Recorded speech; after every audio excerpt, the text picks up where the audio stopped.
VikesNow, Dustin Baker. It is the August 23rd edition, the day after the Nick Mullens trade.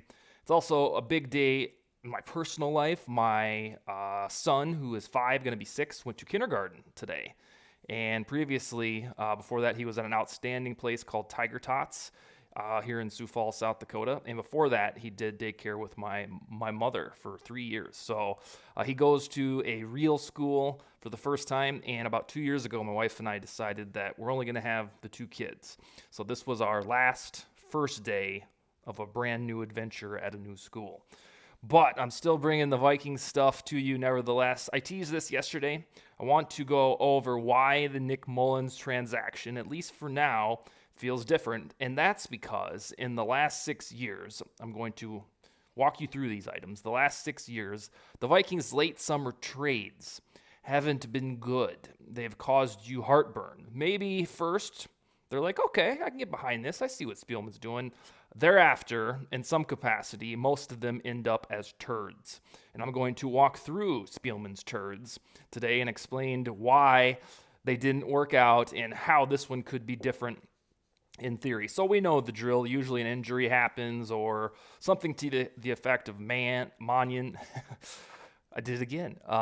Mond and Mannion tripping in the preseason, and you have like this panic where you need a different dude to do that job. Well, that's happened about 4 times in the last 6 years, right at this time of year, and beyond the shadow of a doubt, the results are no good.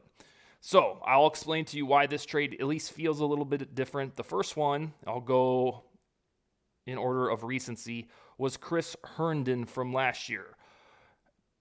Irv Smith Jr. had a fabulous preseason showing against the Chiefs to round out the preseason. He even gave a in-game interview to somebody, said that he's looking forward to 2021, breakout baby. That's what we say every year about Irv Smith. And a day or two later, torn meniscus. He ain't playing for the rest of the year. What are we going to do? Well, Spielman's best laid plans was to trade for Chris Herndon for a 4th-round pick, which the Jets ultimately used on a dude named Michael Clemens. And by the way, the Vikings got a 6th-rounder, which turned into Vidarian Lowe. But the problem with that trade, even from me, who's usually classified as a Vikings optimist, is that Chris Herndon was a career tight end 2 that had upside to do something more. And he floated a 4th-rounder for Herndon. Herndon ended up having 7 targets in the Vikings passing game in 2021 with that fancy touchdown. So here's what the Vikings traded. They traded a 4th-rounder for 7 targets to Chris Herndon. Herndon doesn't play for the Vikings anymore. And in his stead, Tyler Conklin emerged as a TE1. And where did Tyler Conklin end up? Free agency, the New York Jets. So, in a very roundabout, I guess unfair way, it wasn't a direct trade. The Vikings gave up a 4th-rounder and Tyler Conklin for Chris Herndon's 7 targets in 2021. Herndon was not needed ultimately. Perhaps Spielman should have seen that from the beginning.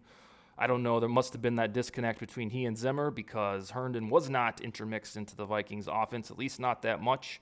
And they would have been just fine with Conklin and Ellefson and, who else was the backup last year? I can't remember the other dude's name. But yeah, that you have scar tissue from that transaction because a 4th-rounder was a hefty price for any tight end that's not named Kelsey, Waller, or Kittle. But let alone a dude that was wildly unproven in Herndon. So that's the first example. Number 2 example, this one's a little different, is Yannick Ngakoue. That was the summer of 2020. That news dropped, I think it was the very first part of September when we're kind of still in that lockdown phase of the world and the pandemic. And that one had, for the most part, positive vibes when it was announced. Why? Because Ngakoue was supposed to pair with Danielle Hunter and create this Za'Darius Danielle-like force to rush opposing quarterbacks. In the backdrop, it probably was just an almighty contingency plan because they knew that Hunter wasn't trending in the right direction. And some of you cynically already knew that something was amok about all the shit they were saying about Danielle Hunter. But at the time, it was supposed to be Ngakoue and Hunter the duo for the 2020 season, and that wasn't stupid or that wasn't terrible. However, in the end, it was just a pivot to Yannick Ngakoue, who ended up, I think, getting traded 7 weeks later to the Baltimore Ravens. The Vikings give up a 6th rounder for Ngakoue and a 5th rounder. That turned into Walker Little for the Jaguars, who hasn't done a whole lot yet, and then a 5th rounder that they subsequently traded. But Ngakoue did not fit with what the Vikings did. Yeah, he had sacks out of the gate, but he didn't stop the run very well, and that was a problem for Zimmer's defense and has been a problem now for 2 years, no matter who's playing Ngakoue or not.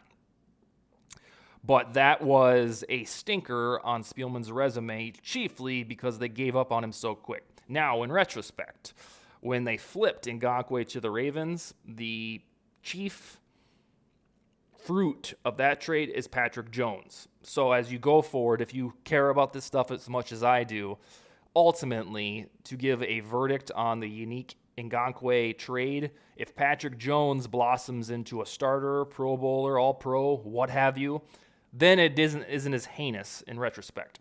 But the optics of trading for a verified sack merchant and Yannick Ngakoue and then trading him 7 weeks later because he didn't fit your system was stupid. It was terrible, especially for a 2nd rounder, which is tantalizing draft capital. So Herndon, 2021, Yannick, 2020, you see a pattern developing. The second to last one was 2019, Kari Vedvik with those Ravens that I mentioned. This gentleman was acquired by Spielman in, I think it was August something, early August, for a 5th round pick. This guy was supposed to be a place kicker and a punter. Well, he waltzed into Vikings world and sucked and only stayed for 19 days. You shouldn't have to trade for kickers as is. In that season, 2019, Dan Bailey was actually pretty damn good. They traded for Vedvik, or Wedwick, or however you pronounce his name, and gave up a 5th rounder that turned into Broderick Washington, a defensive tackle who's still on the Ravens roster. He's not an absolute stud, but he's not just some practice squad dude either. So the lunacy of having Dan Bailey already attached to your depth chart, trading for Vedvik, who he'd almost have to be the next big thing for him to warrant a trade of a 5th rounder. Again, he only stayed for 19 days, and then he's bounced all over the place since. I think he's been with 7 teams since the Vikings cut him 19 days after he, joined the purple team. And now he plays in the CFL for Saskatchewan something, Rough Riders or some damn thing like that. But that one was so awkward because we're all for solutions at kicker once and for all. And if this guy is a YouTube sensation that can hit 70-yarders, of course it'd be fun to try him out. But you're giving 5th-round draft capital, which is sort of noteworthy, and then the guy didn't even make it 3 weeks. That is poor general management. I should caveat this by saying that this episode shouldn't be perceived as this Spielman hate fest. He did a lot of great things, especially with draft trades, with Jefferson for Diggs. So Spielman's resume, I'm really pointing out the bad parts of Spielman's resume for this episode because they always seem to have the stinkers in late summer. The rest of his trades, not bad, to be honest. I mean, go look at the body of work. He was not a bad general manager whatsoever. It's just that when you got into like the 2nd, 3rd, 4th week of August and the 1st week of September, you better close your eyes because he's going to do weird shit that'll, make your skin crawl. And that's what happened with Vedvik. The final one is kind of in the unique territory. It's not an indictment on Spielman, but it didn't end up with Sam Bradford, and that was 2016. So after the steam or the smoke of the 2015 unforeseen NFC North crown led by Teddy Bridgewater, an up-and-comer, the Vikings evaluated the offseason of 2016 and say, damn it, we can go win this thing. This Zimmer defense is so, rip-roaring. All we need to do is continue our growth. We have in Bridgewater. Well, he got hurt on that fateful day, a day that I will maintain until I die forever changed the Vikings history. The day that Bridgewater was hurt, it changed everything. I mean, you went from this Bradford Keenum hodgepodge, which caused you to get Cousins, and then the domino effect after Cousins, whenever that is, all began the day Bridgewater was hurt. It's fundamentally changed Vikings history. I digress. Well, because I gave that little setup about them thinking they were in it to win it in 2016 because they were so unexpectedly good in 2015, you couldn't do nothing, nor could you pivot to Sean Hill as QB1. So, in a very strange trade, Spielman sent a first-rounder and a fourth-rounder to the Eagles for Sam Bradford, who was trending as that team's QB2. So, you get Mullens yesterday for a conditional seventh-rounder. You might even have to give that Raiders anything if Mullens isn't active for a single game.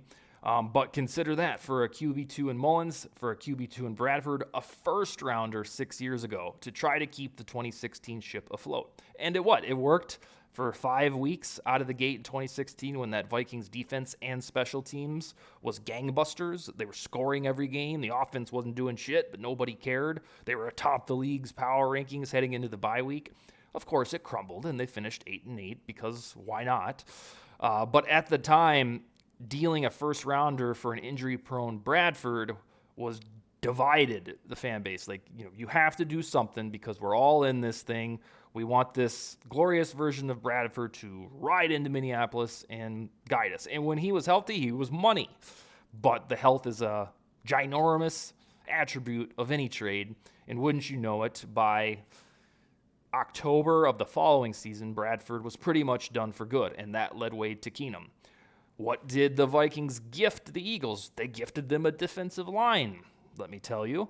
And that first rounders was used on Derek Barnett and then Josh Sweat, the fourth rounder from the 2018 draft. And those dudes are still very much part of the Eagles' DNA on defense up front.